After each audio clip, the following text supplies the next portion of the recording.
Do your customers care about price? Oh, boy. They do. Sorry. I've been thinking about this a lot. So I was, it's the end of the year, so I'm doing numbers and all those things you have to do when you have investors. And I was looking at the price of French fries specifically, and we've been noted for the French fries and the beef tallow fries and the best fries in DC and whatever. And I think they're on the menu right now for $12 an order. And I was looking at an old menu of mine from a restaurant, in 2019, and they were on the same fries. I've been making the same fries forever. They were on the menu for $9 an order, and I was like, wow, they've really gone up. $12 is kind of expensive for an order of fries. Like, is there any room for this? And I started sort of digging into the price of goods and the labor involved, and realized that, like, if I wanted the same sort of margins on that $9 order of fries that I have on my now $12 order fries, they would actually be $25. Whoa. Wow. So, like, we've just sort of, like, the cost of goods is, like, eviscerated sort of the margins on that.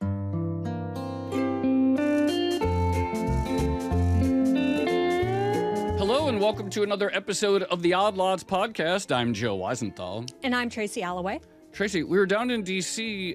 Several weeks ago. We were at that IIF conference, and we had a great meal when we were in town. We did indeed. Really good meal. Yeah, we went to a place called Butterworths, which is getting a lot of buzz, has been getting a lot of buzz for a while, and sort of serves, I don't want to say farm to table, because that's not really it, but like an emphasis on organic, maybe like rarer cuts of meat. I remember we had bone marrow. Which you love. I love bone marrow. The first time I ever ate bone marrow was at an all-you-can-eat buffet in Las Vegas. And it wasn't even the best bone marrow, but like I ended up with a mountain of empty bones on my plate. I think both of us like sort of rich, fatty foods. Well, I would say it's like sucking the life force out of an animal. I love it's it. Animal essence.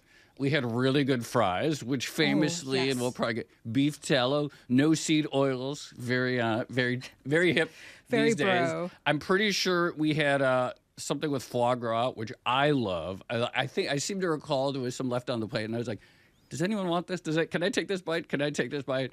I cannot resist foie gras. Anyway. It was a really good meal. I love doing restaurant episodes, period, or talk about the food industry, because if you want to understand the economy, both in the sort of short term, like where we are in the cycle with food costs and labor costs and how, free spending people are, they're a great snapshot. And at any given time, they're just this perfect combination of labor costs, inputs, and rent, which is like the whole economy there. There's also the supply chain issue, right? Yes. And we did that whole episode on Cisco, the dominant food supplier to restaurants in America. I doubt Butterworths uses Cisco for obvious reasons, but like where they actually source their ingredients is a really interesting topic. Right. This is what I was going to say, which is that like they're this perfect combination of the snapshot at the moment and then the big structural things of how the economy works across the cycle. So I really like restaurant episodes. There's also an interesting cultural element in this. And like everything is cultural and political nowadays, including the restaurant business, because Butterworths has been described as a sort of right-wing MAGA hangout. So we should talk about that too. Yeah, I'm fascinated by the DC scene because I was like, oh, they're like Democrat bars, Republican bars. Do they mix? You got to declare your political allegiance before you walk in. It's so, and actually there's something really profound here because I feel like this is happening to brands of all types, right? Yeah. Is this the right coded brand or the left coded brand, et cetera? But in DC, people have to choose sides. You have to choose sides. But anyway, it's funny, because we were there and our producer, Kel, is like, we should go to Butterworths. I was like, oh, there's the MAGA restaurant. Great, I want to check it out. But when you go in, it's not like you wouldn't know it. Let's say from the inside. People aren't wearing red hats and stuff. But you would never know it at all. You would never, like, at least the night we were there, I didn't see any, like, White House notables that I recognized, although apparently they do hang out there from time to time. But it's not, like, designed. It looks just like a very nice, normal restaurant, a great dining room. So there is a bit of a clubhouse element to it. We should talk about the overall design because it is pretty unique as well. Well, when I tweeted, I was like, oh, we had a great meal at Butterworths on Twitter. All these people respond because, apparently, whatever. Anyway, it made the connection with the chef and owner of the restaurant, Bart Hutchins. We really do have the perfect guest, therefore, to talk about Butterworths. We're going to be speaking with Bart Hutchins. Bart, thank you so much for coming on the Outlaws podcast. Yeah, thanks for having me, guys. What does it mean? What's a MAGA restaurant? Oh, God, where do we start? Is it do you think of it if when you see in the media, there's like, oh, this is like, do you conceive of it the same way that it's written about? What does that mean in your head? So the history of restaurants more or less doesn't include DC. Like when we think of the great American restaurants, they happen sort of in LA or they happen in New York. And so you think about like Spago in the 80s, I guess. And what people talk about when they talk about Spago is like this actor was there, that actor was there, whatever. And then when you talk about the great restaurants of New York, you talk about this model ate there, this actor ate there, this bank person ate there, this like important person ate there. And so in DC, the version of that, now that sort of politics or pop culture, is like what politicians are eating at these restaurants. And that sort of becomes what you're known for. And so early on, we were on the Hill. And so we developed a following among the new administration that came in like 2 months after we opened. And so now it is a MAGA restaurant because that's like an interesting way to talk about the restaurant because they're there. And so it's this like your notability is like who's in the dining room. And so early on we had a lot of customers from the administration, from like Scott Bessent to Mark Rubio, Steve Bannon, whatever it may be. And so as that sort of developed, it became the MAGA restaurant. But like if we did what we did at Butterworths well in New York, it would be like I don't know, if we did it somewhere near Wall Street, it would be like the Wall Street restaurant. So I'm not entirely, like it'd be like, Just one quick thing, follow up. When anyone launches an establishment in D.C., do they have to sort of think about this question of sort of which side will be aligned with this restaurant in terms of like the market opportunity? No, it's relatively new. It was a binary sort of in the 70s, 80s, 90s of like you had political customers or you didn't, right? So there was a very famous restaurant in downtown DC in the 70s called Sans Souci. It was like this French restaurant, and the entire administration, all the administrations went there, all these things. And Mick Jagger showed up one day and he wasn't wearing a proper sports coat, so they kicked him out. But it was a political place. Like you had to look like you sort of belonged there. And so there was political restaurants or non-political restaurants, and it was a lot about proximity and how close you were to these various buildings. But this like declaring everything sort of right or left is very new and odd. I want to go back to something you said. I'm kind of surprised that Washington, D.C. didn't develop more of a food scene, given that, I think about it as a political city for obvious reasons. A lot of politics is about, being seen with the right people and appearing important. And so it's kind of surprising to me that it didn't develop more of these like seen and be seen restaurants. Yeah, It's strange. When we started the place, this was sort of explicitly an aim. Like the dining room is designed to not hide anyone, right? Like you will be seen and be seen. Like there's no hiding place. That was a big part of the business model because I was looking at Spago and a couple other places in New York from the 80s and thinking through that process. I think maybe the answer to DC is like it was more of a house party thing. And there's always been sort of like the gentlemen's clubs and the private clubs. And like the Georgetown scene was you bring in a chef and do a party at your house. Like it was always like behind closed doors. It's a very like the smoke-filled room thing exists for a reason, right? Like DC is a town that likes to hide itself. Yeah, it is interesting to think like you read stories about DC and all the legendary things that'd be like, some editor at the Washington Post or something like that were famous for their cocktail parties and everyone was there. So it is true. It does feel like the places where people congregated did tend to be these more like private entities. Just one more question though. It is not quite true that it's like, oh, you opened the restaurant before the new administration and they started out. I mean, one of your co-owners, I think, was like affiliated with Breitbart UK. I mean, there are Mr. Butterworth. Yeah, it's named after him. There are political roots to the restaurant, right? Totally. I mean, this is part of being in DC. We have 6 investors. I think 2. The third one I would have to ask because he's like a tech bro, so you never know where they align. But 2 of them are pretty solidly like classic libs, and a few of them are pretty like MAGA adjacent conservatives. I will say the one you're talking about, Raheem Kassam, he used to work with Steve Bannon, was the Breitbart editor in London. Has done a lot of work with the administration. One of our investors when we opened the place, you sort of invite all your friends and family, and that's how you sort of get the business going. And it turns out he was just way better at it than the rest of us, right? So like the first night we were open, there's like 60 reservations, and I'm pretty sure like 45 of them were from Raheem. And so the MAGA thing did sort of generate in that way. How difficult is it to get investors for a restaurant business in general, but also specifically in DC? Yeah. It's like it's a terrible investment, right? Like if you're listening to this for financial advice, don't do it. Yeah, they say never open a restaurant, and I imagine they also say never invest in a restaurant. Right. So if you're looking to make money off an investment, never invest in a restaurant. If you're looking to sort of build for yourself a place to be, to always have the good table, to invite your friends, to have something to talk about at dinner parties, it's one of the best investments, right? Like there's nothing more interesting than sort of like what's going on, and there's nothing more convenient than like not having to host at your own house and to be able to say, oh, like come to my restaurant, sit at my table. That part of it's great. But as a business investment, it's like the worst, especially post-COVID. Like the margins are a joke. Let's talk about the menu. The whole team came. Everyone loved the meal. Like, how do you go about the process of sort of conceptualizing the overall menu, a goal for the menu? Yeah, so ours specifically is working with farmers. So I have a host of farmers that I've been working with as a chef for, I guess, a decade now. And most of them are the sort of Pennsylvania Amish and Mennonites. So, these sort of not technologically plugged in folks. And so I get a call from them on Mondays. They go, this is sort of what's coming out of the ground this week. These are which animals are being slaughtered. Which ones do you want? And then those products come in and the menu is based off of that, which sort of doesn't really allow you to have the same dish on the menu every single day, which is a classic sort of trope of the restaurant industry. If you're like in culinary school or whatever, they'll sort of say like consistency is super important. You should have the same dish prepared the same way every time, because if it becomes somebody's favorite and they can't come get it next week, they'll be super mad and they'll stop being your customer.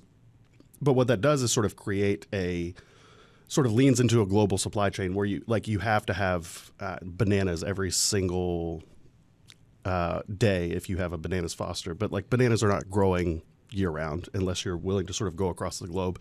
And then you're dealing with shipping and the product's not as fresh and all of these sort of problems. So what we do is we work with these farmers, and whatever's coming out of the ground at that time is what we're doing. And so in the summer when there's a ton of tomatoes, we're getting all the tomatoes in that we can. And what we're not selling and using, we're canning to make tomato sauce in the winter when there's no tomatoes. Like that's a really sort of good way to work around not having produce in the winter. But other than that, we're sort of obligated to and constrained by what's actually coming out of the ground at that time. Is it true that you don't serve burgers because you don't want everyone to just go into the restaurant and order a burger all the time? The Burger Conundrum is the Burger Conundrum. I love the it. Burger Conundrum is the bane of my existence. So I had a restaurant 3 blocks from Butterworths years ago called Buchert's. It was a lot like Butterworths but smaller, and we did a burger because that was, it's good money at the time, and it quickly became like one of those like, oh, this is the best burger in DC, really popular burger. And so then you do this like really interesting dish with pheasant or, whatever, and you work really hard on it and you're so excited and you can't wait for people to try it. And then you sell 30 burgers in a night and then you're done. And so the problem with the burger is not that it's bad economics or that it's a bad dish. I love burgers as much as anyone. The problem is if you do it well, it's the only thing you become capable of selling. Because it's so self-explanatory and it's so desirable. And so if you want to sort of work with all these products, if you want to be able to like sort of sell bone marrow, or you want to be able to sell these game birds, or you want to be able to sell this weird vegetable, you can't have a burger because it just dominates the entire menu. This actually reminds me of the podcast industry, right? Because often like some of our best episodes, I would argue, some of our episodes that get the best feedback come in lower in terms of downloads than some that I am not such a fan of. No, this is really interesting. I'd never thought about this. If you have any, I guess, signature item, it has this crowding out effect. The moment you have a great burger and it gets on the bus, and it's like, oh, we all show up, oh, got to order the best burger in D.C. because we're here. Then what is the point of invest? I had never thought about this phenomenon. The curse of the curse of the burger. burger, but how it's like, okay, what about all this other great stuff that we have? Talk to us about audience capture for ground beef. The supply chain. So you talk to the farmers in Pennsylvania, et cetera. How does it get there? Who are the entities that that actually deliver the food, and how built out is that? Who are these companies and so forth that actually make this distribution happen? So I'm a psycho, and I try to avoid the like quote unquote larger supply chain at all costs. So the actual way that the produce and most of the meat gets to the restaurant is a literal Amish guy with like a hat and the beard and everything shows up at 7 a.m. He's like one of the few people that has the key box code to the restaurant. Because he refuses to be in D.C. during the day because there's too much traffic and it's too loud, he says. Fair enough. So he comes in early, comes in the restaurant, drops it all off. We show up, it's there. For a lot of restaurants, it is sort of Cisco and a couple other really large companies that are doing this procurement, and then a huge tractor trailer shows up. And these are sort of commoditized and like they're pretty standard across the industry. But if you want to break out of that, you're dealing with like a guy with a Ford F-150 and a trailer. I know you said you had these farmer relationships from your previous experience as a restaurant owner, but how do you actually go about finding and identifying potential suppliers, especially in the Amish and Mennonite community? Because, I imagine they're not necessarily posting ads online or something like that. No, they have a landline that they're only allowed to use in the barn for one of them. So in the earlier days, now that there's sort of an economy for this, because the farm to table thing happened. But in the early days, before that was sort of an industry in and of itself, the trick was you would go to farmers markets, like actually the same one that you would go to on a Saturday morning or whatever, and you would talk to the farmer and you would sort of say like, hey, these carrots are really good. I have a restaurant. I want to buy 80 pounds of them every week. Can I get your contact information or whatever it may be? And then for a lot of those, if you see your favorite farm stall at the market on Saturdays disappear, it's because enough of us are buying their stuff to where they don't have to deal with that anymore. It's your fault. It's my fault. I didn't know that. Yeah. There's farmers markets in my neighborhood in the East Village. I love going to a farmers market. Actually, I never really thought about farmers market economics before, but how much are farmers markets in general about the revenue that they make there versus like building some of these connections such that they have more, a place to be seen by potentially commercial clients? Yeah, you should definitely, next time you're there, ask. But my understanding is that if you're at the farmer's market, you're sort of at the beginning of your cycle as a new company, a new enterprise, or the end. And so there was a farmer that I bought from a long time who did pigs up in Illinois, and now I'm working with a closer distributor in Virginia. But the last time I saw him, he was at the farmer's market, and he was like, yeah, this is the only outlet I have to sell things anymore. Like, we're on the way out. We're done. We're closing up shop. We're selling the farm. And so, that's sort of the cycle is either they're trying to build an audience so that they can do this wholesale process, or they're sort of like this is their last leg, because it's not a great economic model. Like being at a farmer's market is it's like small potatoes for them. I know you said that the ingredients and the menu construction was influenced by seasonality, so what's in season at any given time. But how much does price actually influence your decisions? So, if a farmer comes in and says, trying to think of an expensive thing, foie gras, I have the best foie gras in the world, or something like that, but it's really, really expensive, would you still buy it? Do your customers care about price? Oh, boy. They do. Sorry. No, they do. I've been thinking about this a lot. So I was, it's the end of the year, so I'm doing numbers and all those things you have to do when you have investors. And I was looking at the price of French fries specifically, and we've been noted for the French fries and the beef tallow fries and the best fries in DC and whatever. And I think they're on the menu right now for $12 an order. And I was looking at an old menu of mine from a restaurant, in 2019, and they were on the same fries. I've been making the same fries forever. They were on the menu for $9 an order, and I was like, wow, they've really gone up. $12 is kind of expensive for an order of fries. Like, is there any room for this? And I started sort of digging into the price of goods and the labor involved, and realized that like if I wanted the same sort of margins on that $9 order fries that I have on my now $12 order fries, they would actually be $25. Wow. So like we've just sort of like the cost of goods is like eviscerated sort of the margins on that, and we found other ways to make it up in different areas of the menu or with private events or whatever, catering, whatever it may be. But chefs are not inclined to, at least like chefs that are in the kitchen every day are not inclined to think about the price of goods because they want the best product. Like they'll sort of stretch their own margins to get the better product. If you're eating at a restaurant where like the chef is named on something, you're getting the best product no matter what it costs, because we're just psychotic and obsessive in that way. Because they tend to be more artists than like economists, right? So they want the thing to taste as good as they can, specifically because other chefs are going to come in and eat and be like, this is that doo-doo foie gras from Cisco or whatever, and why are you serving that? And it's really embarrassing for you. Wait, do you have specials at the restaurant? No, because we change the menu every day. So the special thing I is see. sort of like designed to allow you to keep the same menu year round and then like do the seasonal thing on the weekends or whatever. I see. Well, maybe you could this is just a general question. I think like everyone who read the Kitchen Confidential became really like cynical about specials. It's like, oh, this is just how the chef gets rid of the fish that's about to go bad or whatever.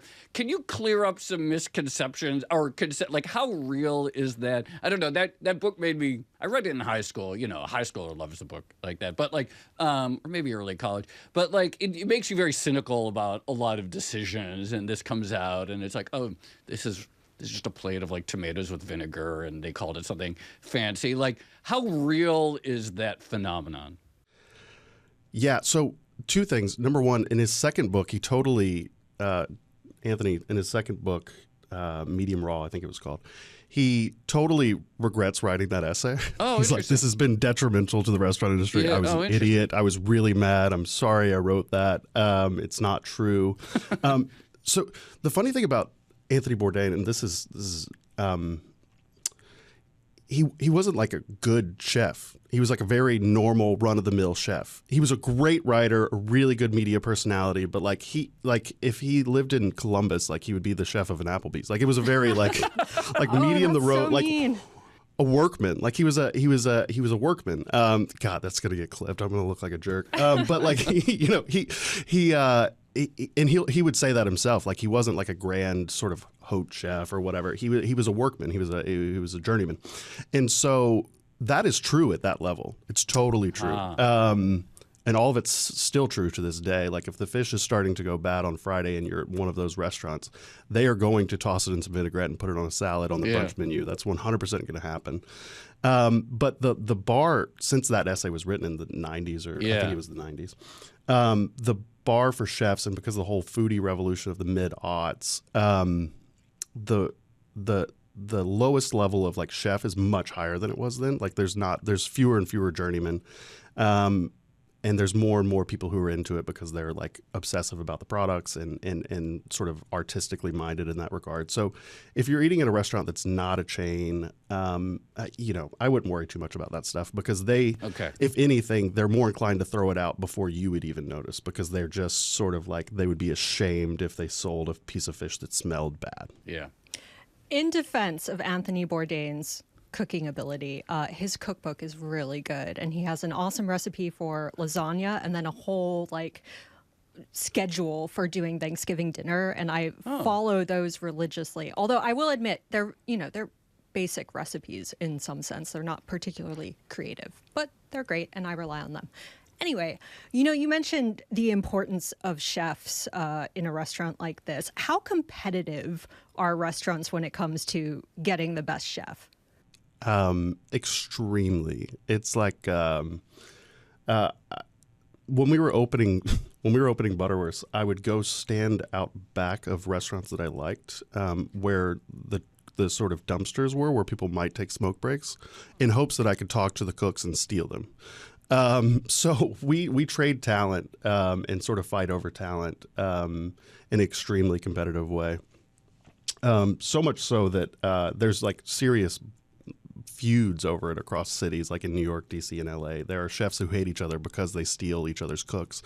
Particularly if you have like a really good fast dishwasher and I can have one dishwasher instead of two, I'm going to take your dishwasher. Wow. Can I ask you, so the night that we were there, after I tweeted we were there, and I think maybe it was via DM, and you're like, oh, I'm glad you said something like, oh, I'm glad you enjoyed the meal. I think we had sort of an off night or something like that. What does that mean, like an off night or from the perspective of the chef? Because it certainly seemed like a very busy night, et cetera. Our food was excellent. In your mind, when you say, you know what, we kind of had an off night, what does that mean to you? It can mean a few things. That night specifically, it meant it was very busy that night, but the busyness was not spread out. It wasn't like, oh, there's a table at 6:15, then another table at 6:30, then another table. It was every single table came in at the exact same time. And so what happens then is all your production lines get screwed at the exact same time. So then there's a huge wave of cocktails and the bartender's rushing through all the cocktails because all the cocktail orders came in at the same time. And then it moves to the kitchen and the kitchen's rushing through all the orders because they all came in at the same time. Instead of sort of like being super purposeful and like, okay, I have 10 minutes to do this one and then the next one's going to come in and then the next one's going to come in. They all come in at the same time. So you're rushing through it. And as a result, like things get sloppy. And so that night specifically, I watched the rhythm of the restaurant and everyone came in at the exact same time. And I could see the kitchen getting backed up and tickets were a little slower than I would like them to be. And some of the plates, like I was like, ooh, I wish we had plated that a little bit differently. I wish it was a little neater here. And so when that happens, reservation systems are mostly designed to do that. Some of them are designed to fit as many people in as they can and good for them. But most reservation systems are designed to slow down the number of people who are coming in so that the dishes and the drinks and whatever it may be are done well and done intentionally. And when there's like a huge swath of walk-ins on any given night, that's when the sort of like the production capacities of a kitchen or a bar get sort of backlogged and they get sloppy. Tracy, it sort of reminds me a little bit of like our conversations that we talk about electricity and grid, which is the difference between total throughput and peak throughput, right?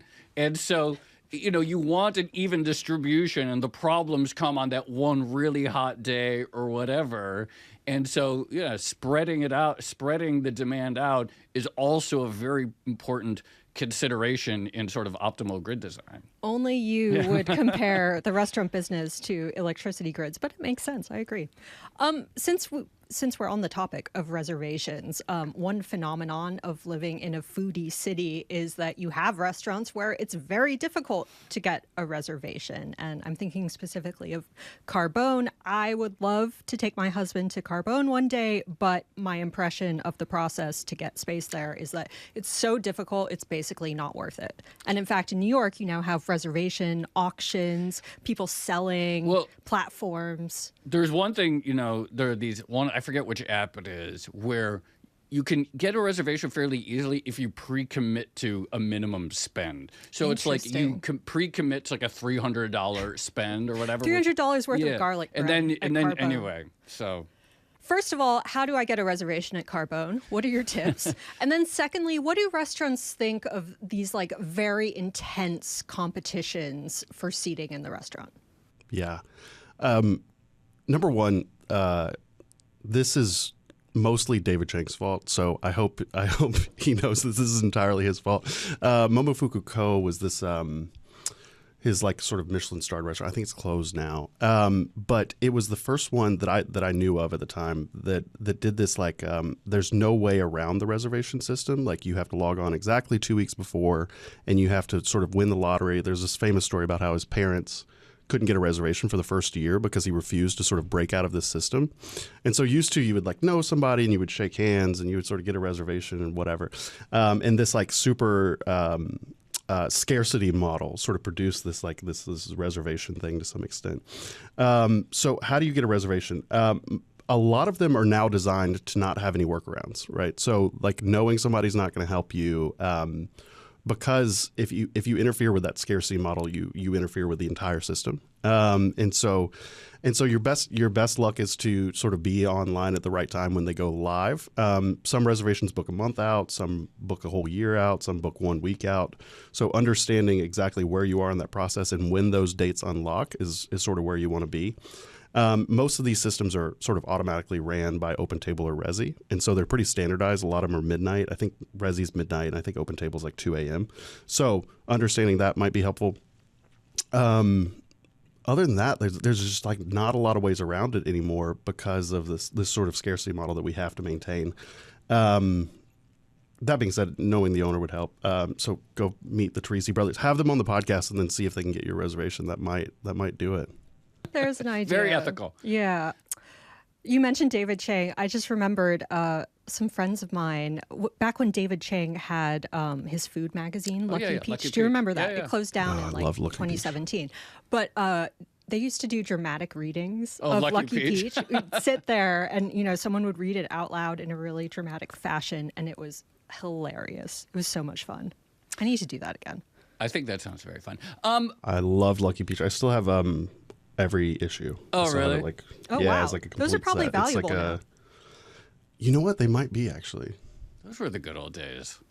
We need a new Lucky Peach. I want to talk a little bit more about the labor market. So you talked about the intense competition for chefs, but also, there's the competition for a really high-skilled dishwasher. I kind of have like a two-part question, which is like right now, we're recording this December 17th, like, A, how does the competition for sort of maybe, the sort of more everyday restaurant labor, like what does it look like? And I'm also curious,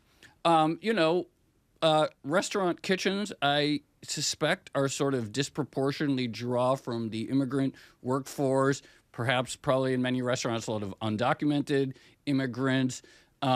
I'm curious if you see any effect from that, and just to the extent that there is a restaurant ideology, or that and I associate obviously as sort of the crackdown on immigration or the reversal of unrestrained immigration as part of the signature moves of the current political environment. Could you talk a little bit about how this all looks from the perspective of someone who has to staff a restaurant? Yeah, I mean, there's an arms race to some extent, right? Which is like traditionally the restaurant industry has drawn from this undocumented labor market, and that there's obviously less and less of those each day right now, for a multitude of political reasons.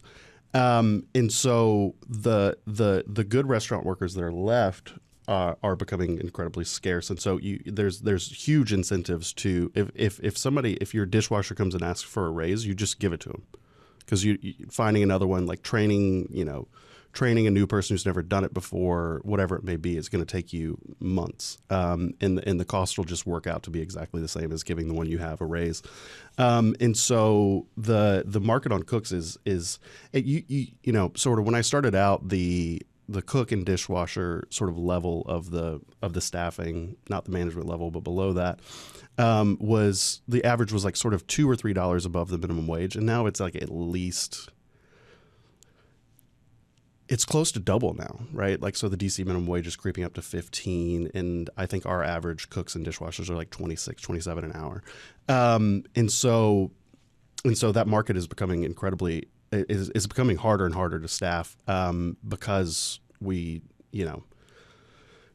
was decades of sort of training this undocumented community on how to do these tasks, and now all of that sort of like human capacity, all of that training has been pushed out. And so for the ones who are documented, the ones who stayed, or whatever it may be, their prices and their value are skyrocketing because there's just less and less of them. And that time that was spent training, whether it was at sort of at an Applebee's or a restaurant like mine, or whatever it may be, those years and years of training are becoming harder and harder to find. You can't just like replace that in 6 months. Like you can't teach. I can't.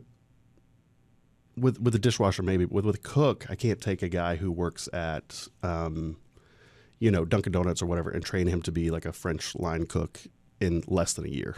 It's going to take a long time to get him sort of to where he can do things to order and be useful. And so there's a lot of just training that's gone. And it's been great for the wages of the people who are still here. But it is really competitive right now. One notable thing about Butterworths is it's in a really cool building, like a historic building, and the decor is really nice. Joe knows that I'm into interior decorating. So, you've got the antler chandeliers and the sort of plush seats and all of that. How important is the vibe of the restaurant to the overall business? Massively important, right? Like I think these days I spend as much time thinking about lighting and volume level and like spacing out of seats and whether or not you can hear the person you're talking to and that stuff as I do about the food. Wow. Because again, there's this sort of arc that started in the foodie thing sort of started in 2008 with the housing crisis and the real estate bubble.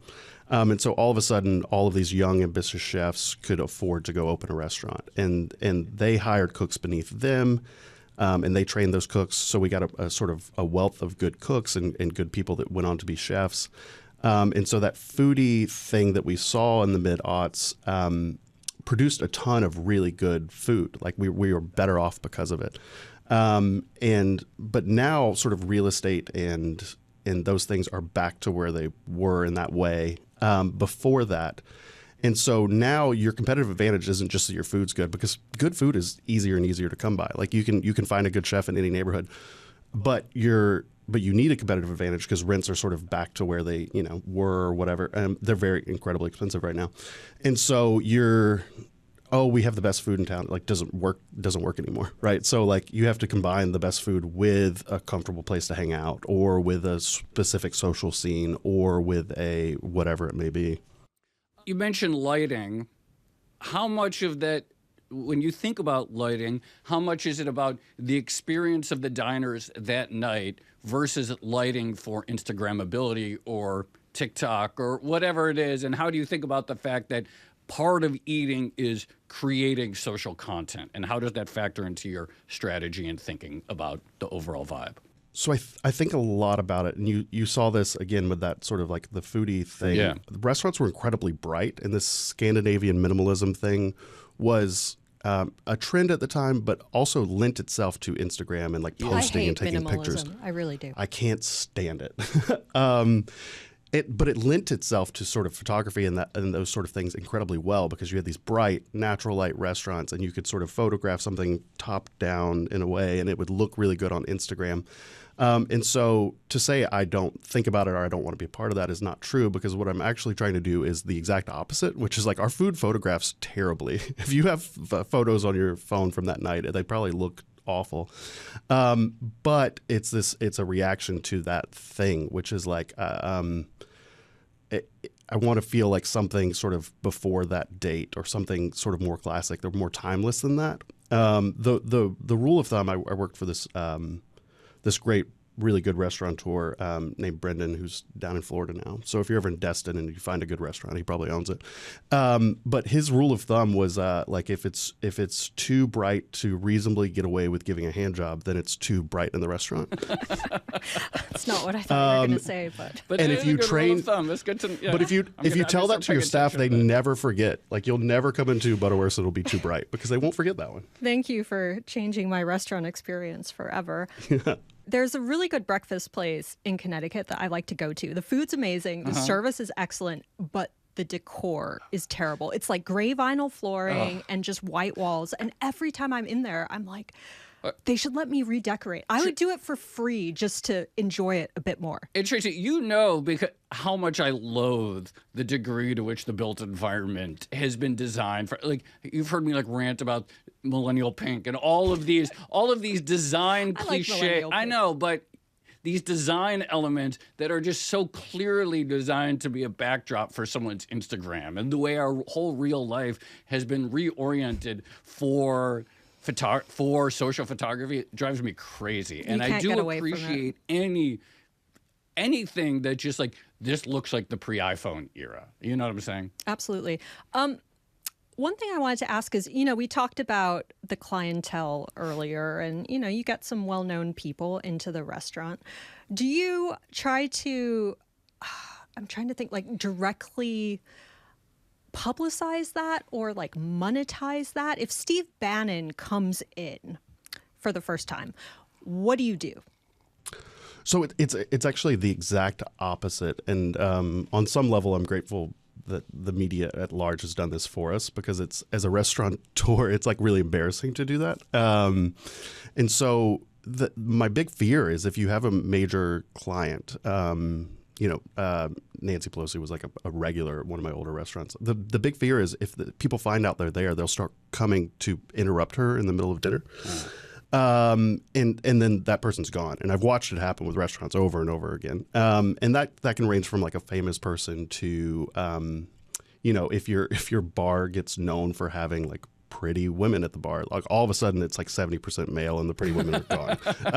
Like this is like a reality of this thing, right? Which is like, they're there because nobody's bothering them there, and they get to be normal and sort of human.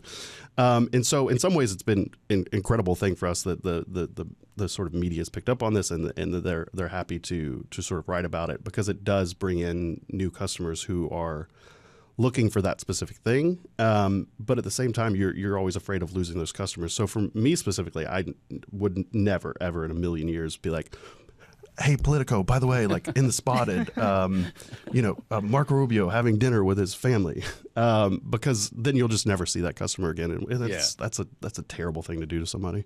It's funny you said Marco. I was literally just going to use Marco in my example of the question I was going to ask. So you're there, the chef. Someone says, "Oh, by the way, Marco Rubio's in the dining room tonight. Do you do anything different?"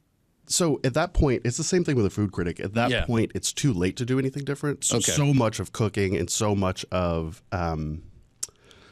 preparing food for a restaurant happens before the first diner sits down, right? Like if you're braising something, you take the 4 hours it takes to braise that thing, and then the service starts, and you're basically just sort of heating up at that point. So there's not a lot you can do on the food level, but there is the sort of like minor details around the edges, which is like, okay, the plate's going to be a little bit cleaner. You're going to let the server know. So one of the funniest ones is we had the ambassador from the UK in early on, and I didn't know who he was, and so I was like, "Hey, what's up, man?" And all the British people were like, "Well, you're supposed to say sir," whatever the title. I don't even remember at this point because I don't care. But I used the wrong greetings, and there's a whole proper greeting etiquette that I just didn't know. And so you do sort of try to let the servers and the front of house know that sort of thing, because it's just embarrassing for them if you don't. You mentioned pretty women at the bar, so now I have to ask. I imagine running a restaurant, you see some interesting things go down, and you probably hear a lot of interesting conversations. What's the most dramatic incident or intriguing conversation that you've seen? This is so funny. So the sort of political era we're in now, where that seems to be all anyone talks about, is incredibly boring to me. So there's a lot of sort of like political arguments or deal making that happens at the restaurants in DC. Whereas like sort of this era, I had a nightclub, restaurant, lounge thing in Adams Morgan where like semi-regularly a sort of a male, this one I'm specifically thinking about, this woman came in with she was in a relationship and she was having an affair, and so she came in with her affair partner and was seated next to a guy who was also having an affair. Which was her partner. And so they were seated right next to each other. Wow. And we had to find the bouncers and sort of drag all of those people out, because the sort of arguments and the yelling at each other that started was just over the top and ridiculous. I don't know. I feel like maybe that'd be a good way to discover that. It's like, okay, let's just call it a wash here. We're both, we're even. Hey, we're both guilty. Yeah, we're both guilty. All right, I actually have like a million more questions. I'm mindful of the time. I have one last that's sort of like maybe an important macroeconomic question. So Butterworths hasn't been open that long, but you've been in the business for a long time. And one of the things that we talk about a lot is, in the 2021, 2022 era, one of the phenomenons of that time was, for the first time in maybe many people's lives, if they were a small business owner, it may have been the first time that you couldn't just put a sign in the window saying help wanted and expect a lot of people to show up. It was an era of labor scarcity, the likes of which we hadn't seen in decades. And maybe people never had to contemplate that possibility before. And the question we've been wrestling with and asking a lot of people is like, what are the sort of scars from that period, the traumas of that period, and how do they carry over?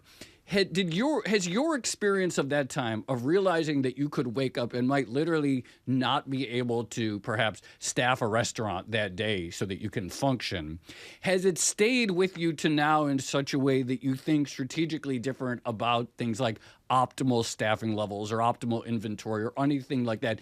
Did it change the way you do business in some sort of lasting way? Yeah, in a ton of ways. I'm not even sure which one to start with. So number one, I have, if you came to the restaurant tonight and you went into the kitchen, it's the exact same people that worked with me the day COVID started. And so I've kept them in various ways through multiple restaurants because I watched all my other friends sort of lose cooks and dishwashers and whatever during that time and not be able to get them back. And so they're like a chef designs a dish and maybe even does a bunch of the prep, but at the end of the day, you're still putting it in the hands of your staff to do it right when an order comes in. And I saw the wholesale quality of their food plummet because all of a sudden they were handing it to people they didn't train.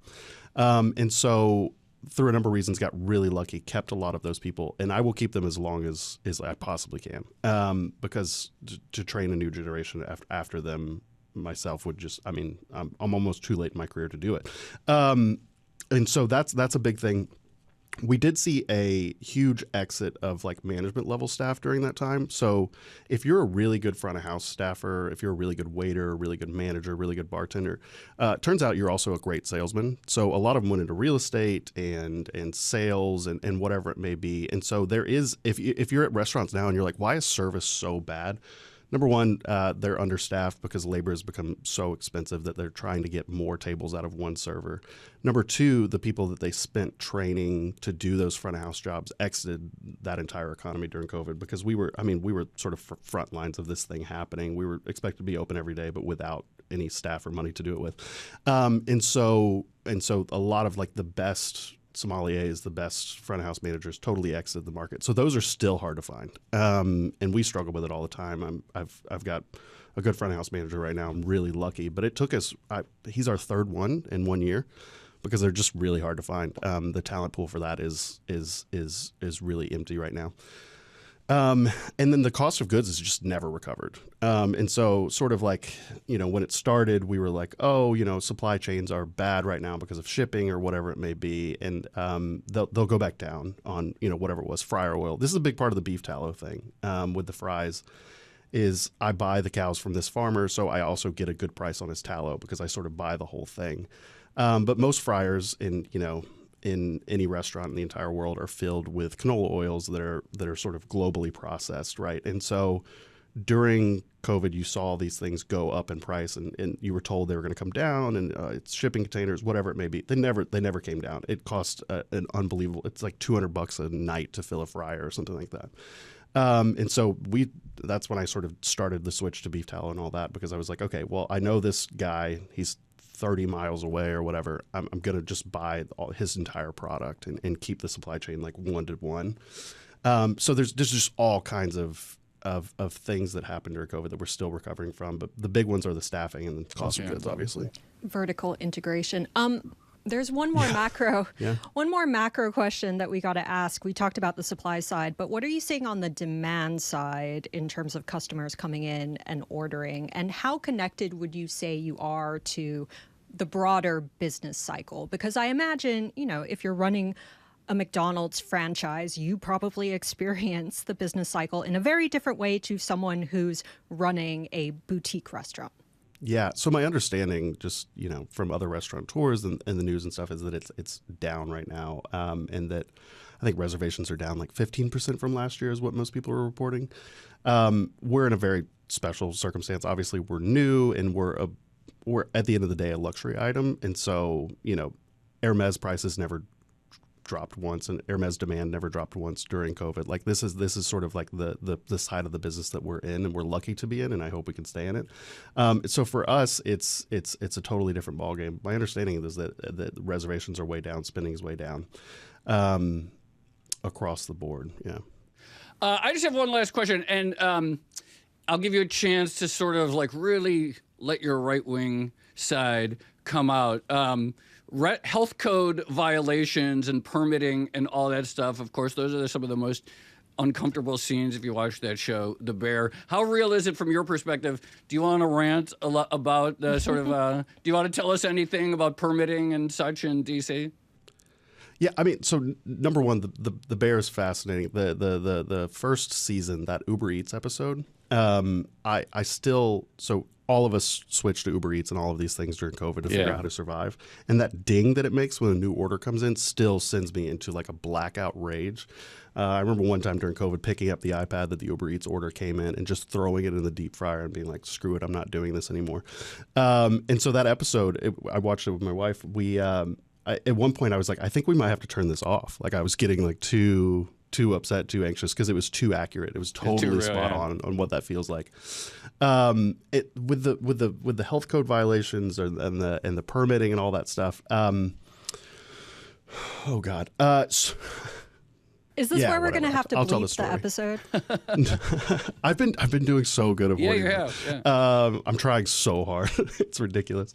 There was a restaurateur that I worked for, and the prep kitchen was in the basement, and it wasn't ventilated. And I was like, how did you get a permit for this? And he was like, well, we put $10,000 in a briefcase and gave it to the guy. And that's how we have this. So if you go down to City Hall and you pull the records for the building, this basement doesn't even exist. And this was like less than 12 years ago. And so that obviously doesn't seem like an ideal system, but to do that same thing at the restaurant we have now took us almost 8 months to get the single permit for that. And so there's sometimes where you're like, was it better when we just put some cash in a briefcase? Like, I'm not entirely sure what we're doing here because you're paying rent that entire 8 months. At that point, $10,000 is a lot cheaper than, whatever your rent is X 8 months. And yeah, it's this strange thing. I'm not sure what sort of like, don't say that. What sort of make work job it is for the city to have these health inspectors that come by and say the same thing every single time, which is like, hey, by the way, like they put a thermometer in all your food, which is hypothetically for food safety, but all the half decent restaurants are fine. So like, what are you doing here? I saw you last month. They were the right temperature last month. Can you leave me alone?